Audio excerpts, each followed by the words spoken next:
Take live opening.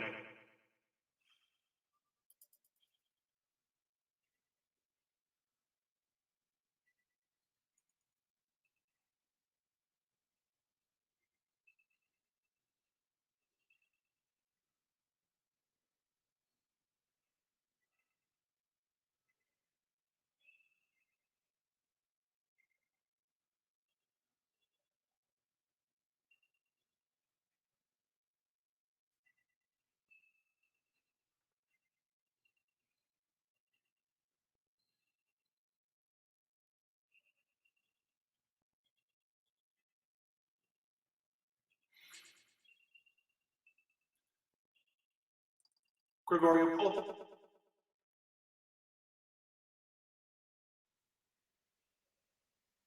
And take it. I think first and foremost, we would like to provide access to space, tools, even different ways of learning to students, faculty, and staff, so that whatever outcomes they want to reach, whether it's like learning outcomes in the classroom or whether there are certain business outcomes or goals that they have, so that they can enhance their digital literacy enough to make whatever that is that much easier, because technology can really serve as like our bionic arm in those ways. In the past, it used to be more so you need to be able to read and write to succeed. And in this world, reading and writing are still fundamental, but technology is fundamental as well. So it's about providing access to those spaces with the necessary support and training, etc.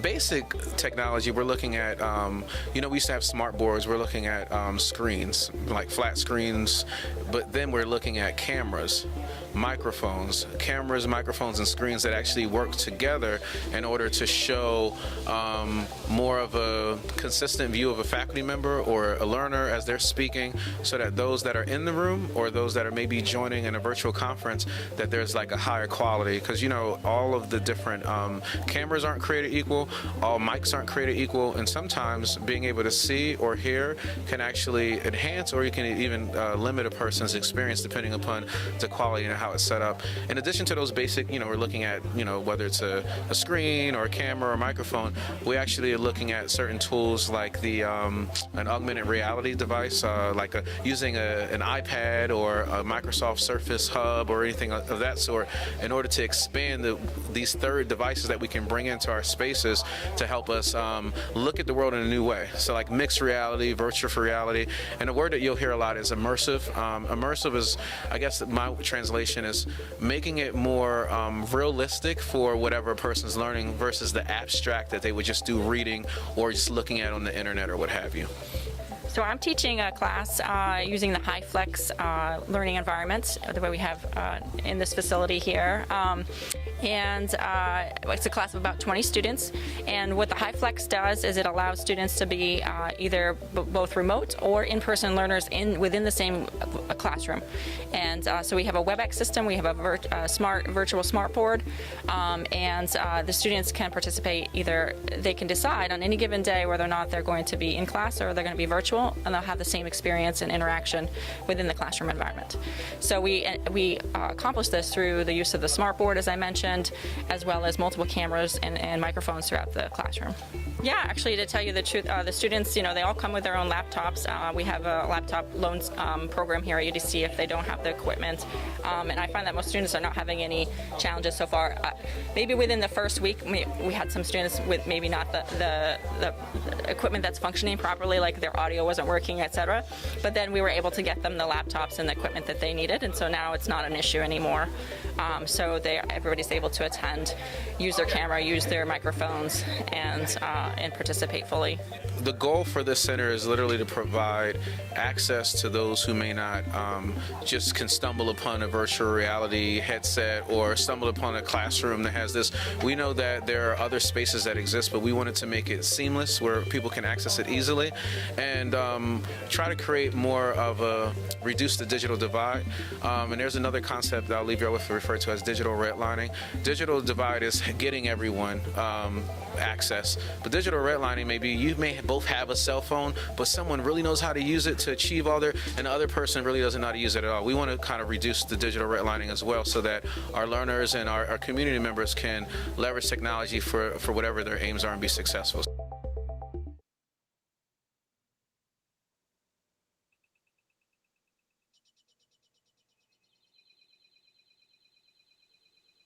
It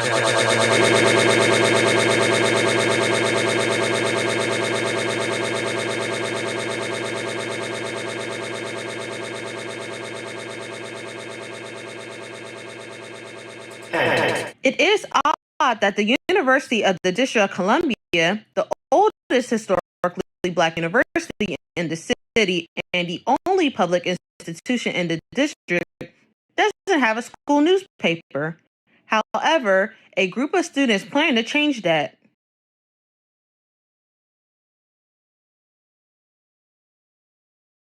So I was scrolling on Instagram, and on my timeline, I just so happened to see the newspaper from Jackson State University called the Blue and White. And it just hit me that why don't UDC have our own newspaper? Like, for instance, Howard University has the Hilltop, and other HBCUs have their own version of a newspaper. How come UDC doesn't? So that's when I did some research and found out that there was a newspaper on campus at one point called The Trilogy. The Trilogy was first established in 1977, only 1 year after the merger between my teacher's college, Federal City College, and Technical. As of the newspaper, it was our responsibility to tell the truth as we receive it.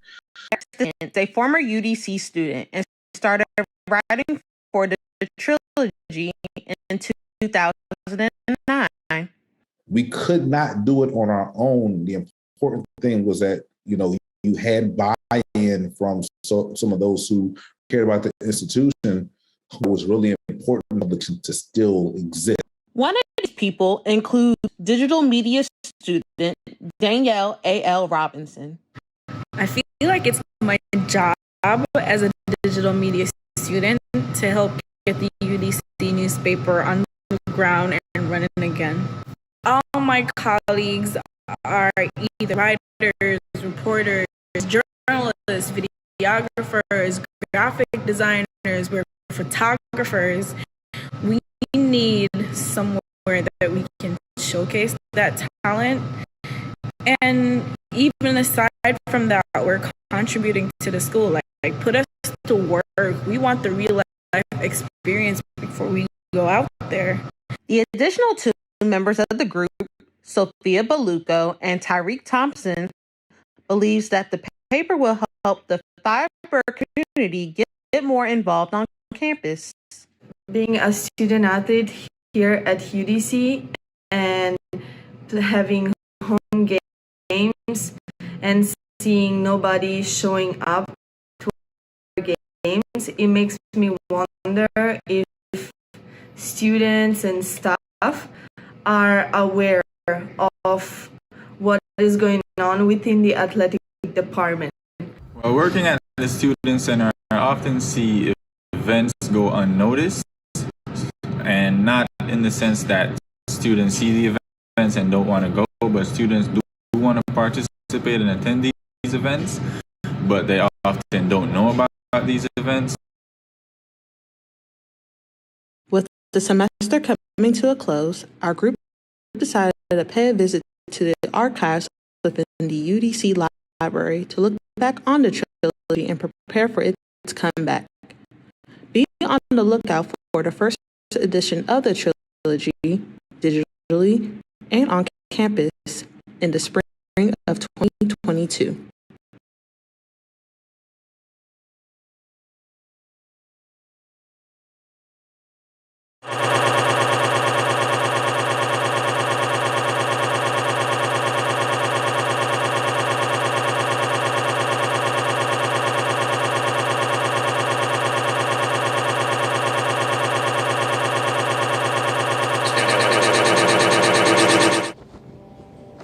America, land of the free.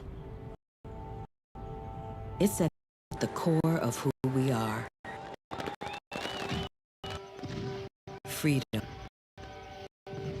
The freedom to live without fear, to drive through all 50 states, to sleep safely in our own beds, the freedom to jog where we please, to watch birds in the park, to wear a hoodie. The freedom to breathe. Before we celebrate the freedom most Americans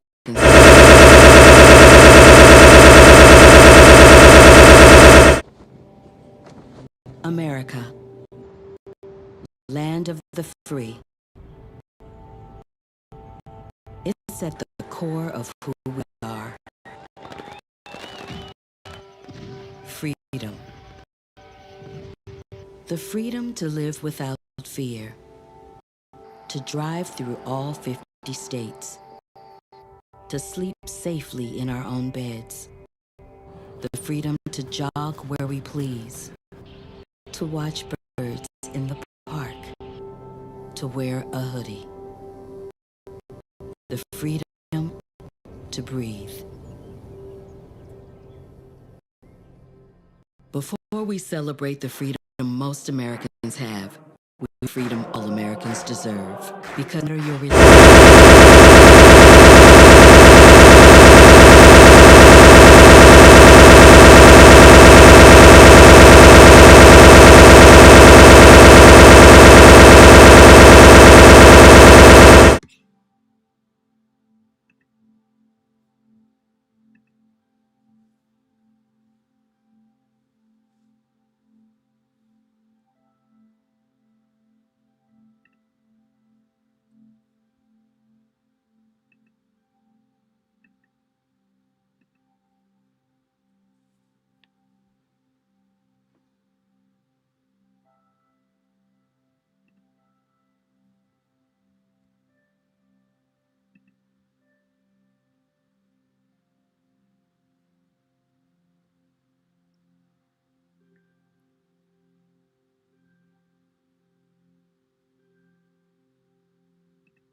Imagine standing right in your home, but being in a completely different place, all because you put on a headset. We're talking about virtual reality, and it's now possible in a big way. And I know because I actually got to try it myself. So if your kids aren't asking for it yet, trust me, it's only a matter of time. Hi, my name is Sabrina Sequira. I got into virtual reality or VR, however you want to put it, probably like a year or so ago. It was just more interactive rather than sitting down and using a controller. So I definitely wanted to try it out once I saw that it was available for, the average Joe, because when you think about VR and you think about how expensive those things can get, you're like, oh, okay, this is a decent price, The appeal for me was it was just more interactive, and it was more appealing to my mind rather than sitting down and just like hitting a controller. I felt like when I play VR, I feel like I'm surrounded by an entire game, and I'm actually doing something, moving my body, which is, exercise as well. So it's just kind of like a 2-for-1 deal when you think about VR. Like, you're playing a game, and you can exercise and do all that stuff too. It was that the box game with the music, and you have to like hit the box and the sword or whatever, the Beat Saber. There you go. I remember putting it on, and I felt like I was gonna fall off the platform that I was looking at, and I was like, girl, you are standing in your living room, like, get it together. So it's like, I put it on and I was like, whoa, like, I knew this was gonna be trippy, but this is really, really just like, whoo, oh my God, everything okay? Like, it just takes you somewhere else, and it enhances your experience when you're doing something that, yes, you're standing in your living room in 4 walls, but in your mind, you're, somewhere else. My name is Elijah Shank. I think gaming has a crazy future ahead of it. With VR, right now it's already amazing in all the things that it brings to the gaming community in general. I never thought as a young kid playing video games that I'd be able to put on a headset and transport to a whole nother world. It all builds on each other. The Oculus Rift is the combination of a little bit of the Kinect, got the movement in there. The Wii used the movement as well. So it's not necessarily like that stuff phased out. It's just implemented differently. They're implementing multiple things too. They got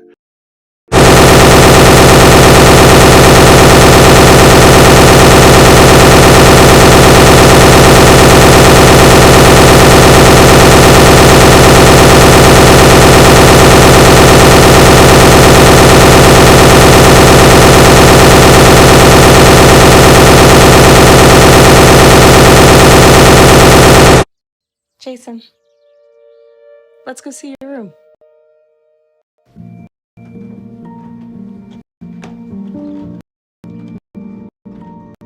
What do you think? We kept it a little spare, so you can decorate it how you like.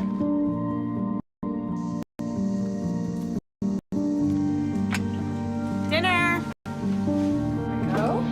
Excellent. Soccer is fun. Yeah, I saw you guys out there. We're the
It's a beautiful Wednesday here on the main campus of the University of the District of Columbia.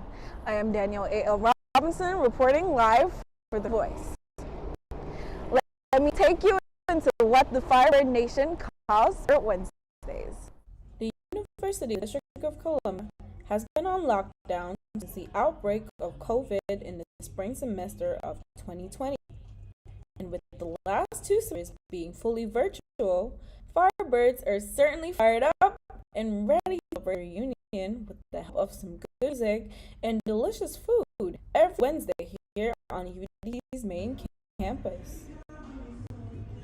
Since faculty are encouraged to wear their UDC flag to promote HBCU pride every Wednesday. Some students wear UDC branded shirts, others wear sweaters, masks, letters, or hats. On Wednesdays, lunch is provided by the food trucks and is paid for by the university. However, this is the very special Wednesday for others of Omega Psi Phi fraternity. As they celebrate their Founders Day, they join the university in providing a lunch treat for the Firebird Nation. The Director of Student Life, Ms. Belinda Jennings, provides us with some insight on the vision behind Spirit Wednesdays. So the inspiration behind Spirit Wednesdays is to give students, faculty, and staff an opportunity to reconnect with each other. As you all know, we've been on campus for almost 2 years now, so we want to continue to build up our culture, want to continue to build up that relationship that we've missed so much being in the house for the last 18 to 22 months. So that was the whole inspiration behind it. We also want to represent our university. As you know, the University of the District of Columbia is a historically black college university, and as an HBCU student, our students, faculty, and staff should have pride in the place that they attend school. So we wanted people to represent their school, we wanted people to represent their Greek sororities or fraternities if they're affiliated, and really just come out and have a good time. Dr. Latham, how on this Founders Day? I know, I'm excited. Happy Founders Day to all of Omega Psi Phi fraternity. Amazing. Stay tuned with us as we take you on a trip to the UDC bookstore.